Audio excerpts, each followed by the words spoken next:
وعلى آله الأتقياء وأصحابه الأصفياء أما بعد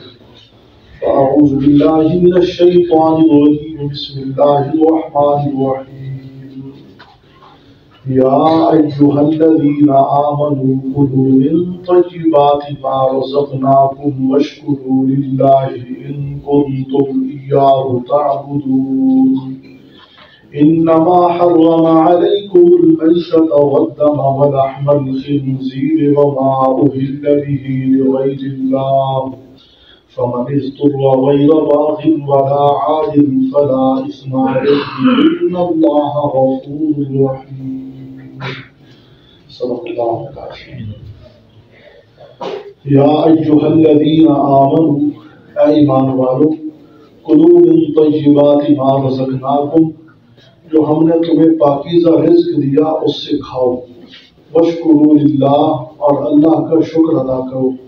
ان کنتم ایاہ تعبدون اگر تم اسی کی بندگی کرتے ہو اسی کی عبادت کرتے ہو انما حرم علیکم المیتہ بے شک حرام کر دیا اللہ نے تم پر مردہ جانور والدم اور خون ولحم الخنزیر اور خنزیر کا گوشت وما اہل به لغیر اللہ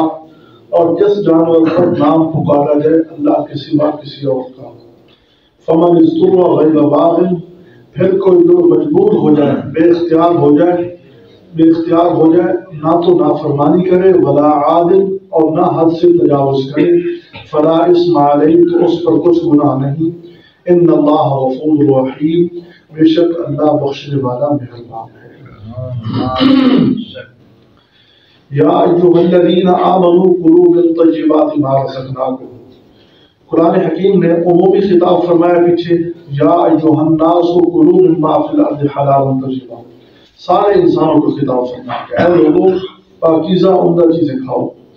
اور اس مقام پر خاص کر ایمان والوں کو خطاب ہے یا ایھا الذین آمنوا اے ایمان والو پاکیزہ رزق کھاؤ جو ہم نے تمہیں دیا اور ایک تیسرے مقام پر انبیاء علیہ السلام کو خطاب ہے یا ایھا الرسل کلوا من طیبات اے رسولوں کی جماعت پاکیزہ چیزیں کھاؤ تو اللہ نے عمومی خطاب بھی فرمایا پھر خاص مومنوں کو بھی خطاب فرمایا اور خاص طور پر انبیاء علیہ السلام کو بھی الگ خطاب کر کے پاکیزہ اور عمدہ رزق حلال رزق کھانے کا حکم دیا ہے حلال رزق کھاؤ پاکیزہ عمدہ رزق کھاؤ حلال رزق کھانے کی بار بار قرآن حکیم نے ترغیب دی ہے حلال رزق جس سے جو ہے نا انسان کے اندر اچھے اخلاق پیدا ہوتے ہیں اور حرام رزق کھانے سے اخلاق رذیلہ پیدا ہوتے ہیں برے اخلاق پیدا ہوتے ہیں عبادت کا ذوق نہیں رہتا دعائیں قبول نہیں ہوتی اور حلال کھانے سے اللہ تعالیٰ کا نور پیدا ہوتا ہے اخلاق حمیدہ پیدا ہوتے ہیں اچھے اخلاق پیدا ہوتے ہیں عبادات میں دل لگتا ہے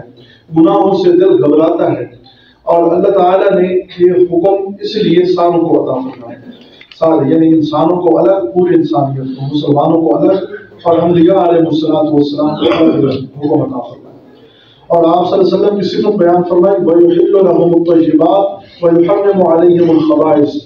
کہ جو رسول ہیں وہ تمہارے لیے پاکیزہ چیزیں حلال کرتے ہیں اور جو خبیث چیزیں ہیں گندی چیزیں ہیں وہ حرام کرتے ہیں خبیث چیزیں جو گندی چیزیں ہیں نا اللہ تعالیٰ نے جو چیزیں حرام کی ہیں نا وہ انسان کے لیے بہت مفید ہیں یعنی اگر وہ نہ کھائے تو اس کے لیے انسان میں بہت زیادہ فائدہ ہے اگر کھائے گا تو انسان کو بہت زیادہ نقصان اٹھانا پڑے گا کیونکہ بعض چیزیں ذہنی طور پر گندی ہیں خبیث ہیں بدبودار ہیں ان کو دیکھ کر نفرت آتی ہے اس لیے جو ہے نا انسان کا دل نہیں کرتا ان کو کھانا اب ایک مسلمان ہے جو صحیح اور عقل ہے اب ایک کوا ہے اللہ نے حرام کیا ہے اب اس کو جو ہے نا کسی کا دل نہیں کرتا کھانے کو اسی طرح کتنے جانور جو حرام ہیں ان کو دیکھ کر نفرت آتی ہے گھن آتی ہے مثلا کتا دیکھ لو کتا اس کو کون کھانے کے لیے تیار ہوتا ہے تو اللہ تعالیٰ نے فطرتی طور پر انسان کے دل میں ان کی خواصت رکھ دی ہے تو اس لیے بعض چیزیں گندی ہیں اور بعض چیزیں باطنی طور پر خبیث ہیں باطنی طور پر خباثت ان کے اندر ہے جیسے چوری کا مال ہے کسی کی چوری کر کے کوئی چیز کھا لی اسی طرح کسی کی ایسی چیز کھا لی جس میں کسی اور کا حق ہے تو یہ چیزیں باطنی طور پر خبیث ہیں سود کا مال کھا لیا اسی طرح جو ہے نا اپنے ہاتھ کی صفائی سے دوسرے کا مال لے لیا بعض لوگ بڑے ہاتھ کے تیز ہوتے ہیں نا دوسرے کا صفائی سے دوسرے کا مال حاصل کر لیا اسی طرح فرمایا کہ حرام میں یہ بھی شامل ہے کہ بغیر اجازت کے کسی دوسرے کی چیز کھا لینا بغیر اجازت کے مثلا کسی جو ہے نا سبزی والے کے پاس گزرا اور وہاں سے ایک آدھ مالٹا اٹھا لیا، ایک آدھ امرود اٹھا لیا، ایک آدھ کھجور اٹھا لی، اور اسی طرح مٹھائی کی دکان سے گزرا تو ایک آدھ لڈو اٹھا لیا، مونگ پھلی والے کے پاس گزرا تو وہاں سے جو ہے نا ایک مٹھی مونگ پھلی اٹھا لی. تو بغیر اجازت کے کسی کی چیز کھانا یہ بھی حرام میں شامل ہے.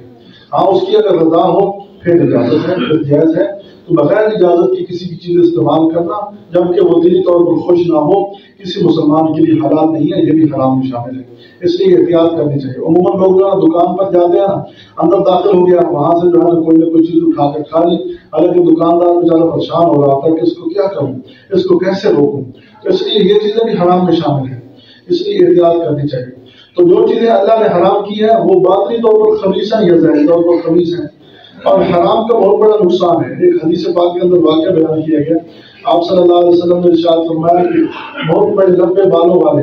بڑے بڑے جو ہے سفر کرنے والے اور بڑے عجیب حالت والے وہ اللہ کی بارگاہ میں دعا کرتے ہیں، یا رب یا رب، بڑے بڑے ہاتھ اٹھا کر، یوں ہاتھ اٹھا کر، ہاتھ پھیلا کر دعا کرتے ہیں، یا رب یا رب. لیکن ان کی دعا قبول نہیں ہوتی کیونکہ ان کا کھانا حرام، ان کا پینا حرام، ان کی لباس، ان کے غذا حرام، تو لباس ان کا حرام، تو ان کی دعا جو ہے نا بالکل قبول نہیں ہوتی، قبولیت کی ذرا برابر نہیں اٹھائی جاتی. تو اس حدیث پاک سے بھی مفہوم ہوا کہ حلال کھانا دعا کی قبولیت میں بہت بڑی تاثیر ہوتی ہے.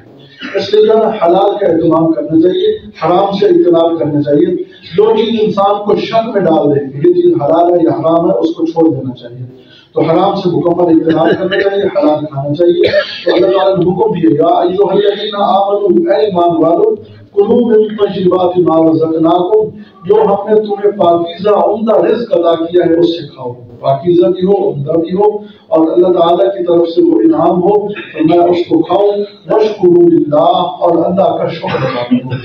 تو جب حلال کھائیں گے تو اللہ تعالیٰ کے شکر کی توفیق ملے گی. اللہ تعالیٰ کا زبان سے شکر یہ ہے کہ اللہ تعالیٰ کی حمد و ثنا کی جائے. کھانا کھانے کے بعد مشہور دعا ہے الحمدللہ الذی اطعمنا وسقانا وجعلنا من المسلمین، وجعلنا مسلمین کے الفاظ بھی ہیں. تو یہ مشہور دعا ہے جس میں اللہ تعالیٰ کا شکر ادا کیا جاتا ہے.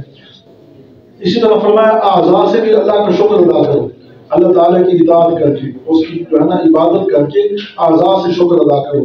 اور دل سے اللہ تبارک و تعالیٰ کا شکر ادا کرو کہ اللہ تعالیٰ کی تعظیم کرو، اللہ تعالیٰ کی عظمت دل کے اندر ہو، اللہ کی محبت دل کے اندر ہو. یہ اللہ تعالیٰ کا شکر ہے. تو یعنی پاکیزہ رزق کھاؤ اور اللہ کا شکر ادا کرو، زبان سے بھی، اعضاء سے بھی اور دل سے بھی. اللہ تعالیٰ کے انعام کو، اللہ تعالیٰ کی نعمت کو انعام سمجھ کر وہ استعمال کرنا چاہیے. جتنے بھی نعمتیں ہیں نا یہ اللہ تعالیٰ کی طرف سے انعام ہے. کسی نعمت پر جو ہے نا ناشکری نہیں کرنی چاہیے. مثلا بعض لوگ کہتے ہیں کہ ہمیں یہ سبزی نہیں کھانی. ٹھیک ہے بھائی، آپ کا مزاج نہیں ہے، نہیں کھانا چاہیے، آپ کا مزاج نہیں مانتا، لیکن کسی چیز کو دل سے برا سمجھنا یہ اچھا نہیں ہے. اللہ تعالیٰ نے جتنی بھی نعمتیں دی ہیں ہم کسی کا مستحق نہیں ہیں، اللہ تعالیٰ کے انعام ہیں، اللہ تعالیٰ کی نعمتیں ہیں. اس لیے ارشاد فرمایا کہ میری نعمتوں کا شکر ادا کرو. ان کنتم ایاہ تعبدون، اگر تم میرے ہی بندے ہو، اگر تم میری ہی بندگی کرنا چاہتے ہو. دونوں مفہوم ہیں. اگر تم میرے بندے بن کے رہنا چاہتے ہو تو میری نعمتوں کا شکر ادا کرو، اور اگر میری ہی عبادت کرتے ہو تب بھی میری نعمتوں کا شکر ادا کرو.